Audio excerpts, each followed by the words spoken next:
একসময় চরম শত্রু থেকে বর্তমানে পরম বন্ধু। হ্যাঁ, বলছি রাশিয়া ইরানের কথাই। বর্তমানে মিত্র এই দুই দেশ একসময় ছিল পরস্পরের চরম শত্রু। এমনকি দুই দেশের মধ্যে কয়েকবার যুদ্ধ হয়েছে। রাশিয়াকে নিয়ে ইরানের বেদনাদায়ক স্মৃতিও রয়েছে। তবে সবকিছু ছাপিয়ে সেই রাশিয়ায় হয়ে উঠেছে ইরানের পরম মিত্র। বর্তমানে যখন ইরানের জন্য সময়টা মোটেও ভালো যাচ্ছে না, তখন পাশে দাঁড়ালো রাশিয়া। মার্কিন যুক্তরাষ্ট্র এবং ইরানের বাকবিতণ্ডা এখন এমন এক পর্যায়ে পৌঁছে গেছে যেখানে যে কোনো সময় বেঁধে যেতে পারে যুদ্ধ। কারণ ট্রাম্প প্রশাসনের উদ্ভট কর্মকাণ্ডে বিরক্ত খামেনির দেশ। তবে এরই মাঝে ইরানের বন্ধু রাশিয়া দিল নতুন তথ্য। ইরানের বিরুদ্ধে সামরিক হামলার হুমকি অগ্রহণযোগ্য বলে মন্তব্য করেছে মস্কো। একই সঙ্গে সতর্ক করে দিয়ে রাশিয়া বলছে, ইরানের পারমাণবিক স্থাপনাগুলোতে বোমা হামলা হলে তার সম্ভাব্য বিপর্যয়কর ফলাফলের দিকে ধাবিত হতে পারে। ৩রা এপ্রিল রাশিয়ার পররাষ্ট্র মন্ত্রণালয়ের মুখপাত্র মারিয়া জাখারোভা সাংবাদিকদের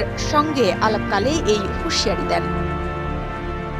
২রা এপ্রিল বিভিন্ন দেশের পণ্য আমদানিতে নতুন করে শুল্ক আরোপের ঘোষণা দিয়েছেন মার্কিন প্রেসিডেন্ট ডোনাল্ড ট্রাম্প। এতে সর্বনিম্ন ১০ থেকে সর্বোচ্চ ৫০% পর্যন্ত শুল্ক আরোপের কথা বলেছেন ট্রাম্প। এমনকি এই তালিকায় যুক্তরাষ্ট্রের ঘনিষ্ঠ মিত্র কয়েকটি দেশের নামও রয়েছে। তবে এখানে ট্রাম্পের সর্বশেষ শুল্ক আরোপের তালিকায় নেই রাশিয়া। কি কারণে রাশিয়াকে বাদ দিলেন তিনি? এখন প্রশ্ন আসতে পারে, তবে কি রাশিয়া ট্রাম্পের শুল্ক খাড়া থেকে বেঁচে গেল? তবে এখানেও ট্রাম্প আগে থেকে রেখেছে বুদ্ধির খেলা। এ বিষয়ে ব্যাখ্যা দিয়েছেন হোয়াইট হাউসের একজন কর্মকর্তা। নাম প্রকাশ না করার শর্তে ওই কর্মকর্তা সংবাদ মাধ্যম নিউ ইয়র্ক টাইমসকে বলেন, এসব দেশের ওপর আগে থেকেই বড় ধরনের নিষেধাজ্ঞা আরোপ করে রেখেছে যুক্তরাষ্ট্র, যে কারণে দেশগুলোর সঙ্গে যুক্তরাষ্ট্রের বাণিজ্য খুবই সামান্য। ওই কর্মকর্তা আরো বলেন, এসব দেশ আগে থেকেই অতি উচ্চ শুল্কের মধ্যে রয়েছে। এছাড়া দেশগুলোর ওপর আমরা আগেই যেসব নিষেধাজ্ঞা আরোপ করেছি তাতে তাদের সঙ্গে কোনো অর্থপূর্ণ বাণিজ্য সম্পর্ক গড়ে ওঠা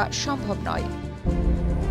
এদিকে সম্প্রতি মার্কিন প্রেসিডেন্ট ডোনাল্ড ট্রাম্প হুঁশিয়ারি দিয়ে বলেছেন, ইরান পারমাণবিক চুক্তিতে ফিরে না এলে ভয়াবহ বোমা হামলার মুখে পড়বে। তার এই মন্তব্যের পর বিশ্বজুড়ে ওঠে সমালোচনার ঝড়। এমন পরিস্থিতিতে ইরানের সর্বোচ্চ প্রতিরক্ষা বাহিনী IRGC-কে যুদ্ধের প্রস্তুতিও নিতে দেখা যায়। তবে এই উত্তেজনার মধ্যেই রাশিয়া স্পষ্ট বার্তা দিয়েছে যে তারা ইরানের পাশে থাকবে। রুশ উপপররাষ্ট্রমন্ত্রী সের্গেই রিয়াভকভ বলেন, ইরানকে লক্ষ্য করে যুক্তরাষ্ট্র ক্রমাগত হুমকি ও আলটিমেটাম দিচ্ছে। আমরা এই ধরনের আচরণকে অনুপযুক্ত বলে মনে করি এবং এর বিরুদ্ধে তীব্র নিন্দা জানাই। যুক্তরাষ্ট্র যদি এভাবে হুমকি অব্যাহত রাখে তাহলে মধ্যপ্রাচ্যে বড় ধরনের সংঘাত দেখা দিতে পারে। সমস্যা সমাধানের বিকল্প পথ খুঁজতে হবে।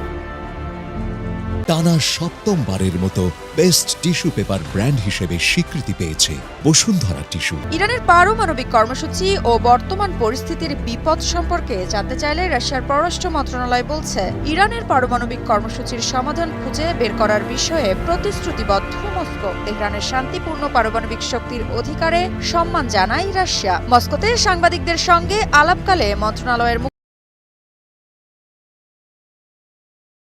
ইরানের বিরোধীদের সামরিক বাহিনীর ব্যবহার অবৈধ এবং অগ্রহণযোগ্য। বাইরে থেকে ইরানের পারমাণবিক অবকাঠামো স্থাপনায় বোমা হামলার হুমকি অনিবার্যভাবে এক অপরিবর্তনীয় বৈশ্বিক বিপর্যয়ের দিকে নিয়ে যাবে। এসব হুমকি একেবারেই গ্রহণযোগ্য নয়।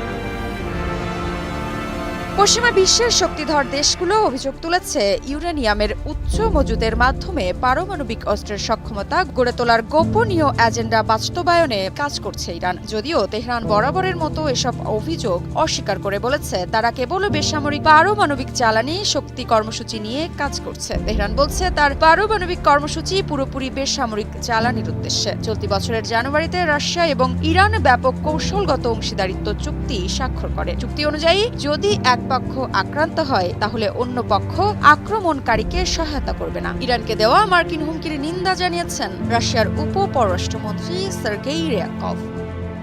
ঋত্বিকা বিশ্বাস, নিউজ 24।